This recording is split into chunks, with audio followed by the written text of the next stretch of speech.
60% of our workforce is female.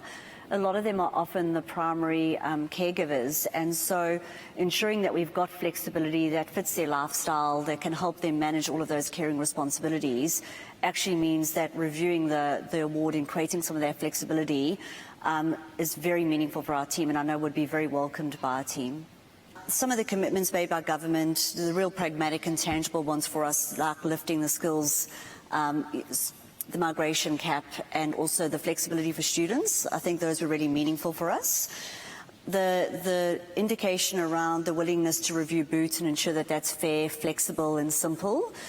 We do know the way in which it's currently working is not flexible and creates a lot of rigidity in the system, and so it does need to be reviewed. Funny you say that about some counsellors at school. I think my son 2 years ago, he's left school now at university, was told by one of his career counsellors that one of his aptitude would have been magazine journalists, which seems a little bit outdated, but anyway, that was something that he hasn't pursued.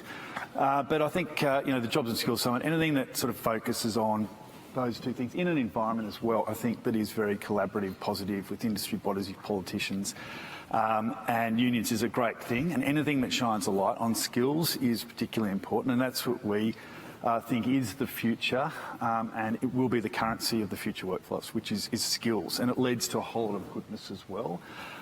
So we know that it's not perfect in any way. There's definitely big skills gaps. We hear about that all the time, and it's not just in the sort of more technology or digital areas either. There's skills gaps in soft skills, and we know that both of them are very, very important. If we look at our platform, 45% of job posts at the moment have communication as being one of the most important skills. So there's a real focus on a lot of the technical side of it, but the soft skills are so important. We can't lose sight of that. It's really important. More than 50% of our workforce that actually operate outside of a capital city. So regionally, our largest employee bases operate in areas such as Mackay, Rockhampton, right through to Alice Springs and so forth. So quite a diverse range of locations that we operate in to support our customers. One of the things that we've seen particularly is as a large organisation with a number of highly skilled people around mechanical trades, we've been training those people in mechanical trades through a registered training organisation we have for more than 45 years. And we've seen a significant shift in the last 5 years, particularly around the type of skills we need and how our employees actually need to operate in some of those remote areas. So typically our employees that look after large construction and mining equipment for our customers, both within our workshops and remote locations, would be required to work on those machines and diagnose those issues that a machine may have, or any service work required once they get to site. One of the things we've seen more and more is the mechanical aptitude of the people we have is extremely important, but there's a shift towards mechatronics and how we actually use data to actually predict and diagnose before a lot of our people go onto a site. So the skills required associated with that have meant that we've had to really tailor and change a number of our programs. 7 years since 2015, we know generally in Australia that skills have changed about 25%. And we look forward to 2025, that's going to change by 44%. So what we were doing a few years ago, we're not doing now, and we're not going to be doing in the future. So it's not like a static problem or static solution, it's something that's ongoing. And it's really interesting when you look at some of the professions as well, the changes in skills. So if you look at, for instance, marketing, it's changed by 50%. If you look at accounting and finance, it's changed by about 40%. If you look at healthcare, it's changed by about 35%. So it's all industries, it's changing all the time. And one of the big problems and things that we talk about a lot as well is almost an antiquated talent ecosystem in some ways, and using blunt proxies. So you think of hiring in many regards, not always, but it's around a degree, a qualification, your job title, your recent experience, and your network. We always used to hear about, we need more flexible workplace, more flexible arrangements, and that always seemed to be very much became talk about, almost about hiring and firing and shift work and when we can allocate shifts, and it was very from my point of view, a very weird sort of sense of what flexibility mean. And then the pandemic came along, and then we really found out what we really mean by a flexible workforce, and that is actually you don't need to be at your desk working. You can do this work at home if need be, and we'll have to work out how do we communicate and bring all these systems. They were all forced on us.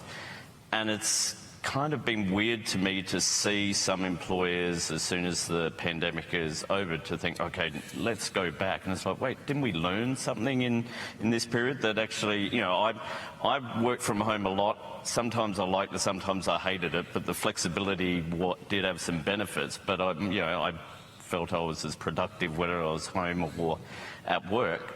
And it was this sense that I think, you know, out of the horror of the pandemic and just the annoyance of it all, I think the workplaces, surely if there'd been any sort of good operations, were able to work out, there are different ways of doing this, and we can use this to our advantage to attract labour, as you say, very much women who need that flexibility because the societal aspect that they're generally more going to be doing the caring, which we can have discussion about at a deeper level. But even younger workers who might be at uni or doing something else and want to sort of work as well. I just think we had this great test run forced on us.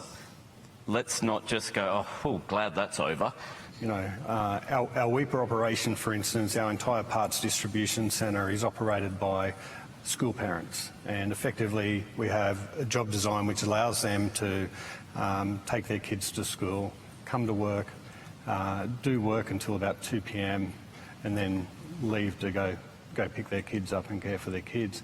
And we've found that we've had incredible success, and we've actually done that in other parts of our business as well throughout some of the other regions, because we find that some of those employees are looking for something to be able to do for 3 to 4 hours a day, earn some income, connect with others, and then be able to have that flexibility to work, then go and pick up their kids and prepare them for the evening or school sport or afternoon sport or what have you. We've gone fully remote or hybrid, if you like, at LinkedIn, and we trust people to do their best work where they feel they do their best work. If they want to come in 1 day, fine. If they want to come in no days, fine. If they want to come in 5 days, fine. We still have, want to encourage a great office culture and environment as well.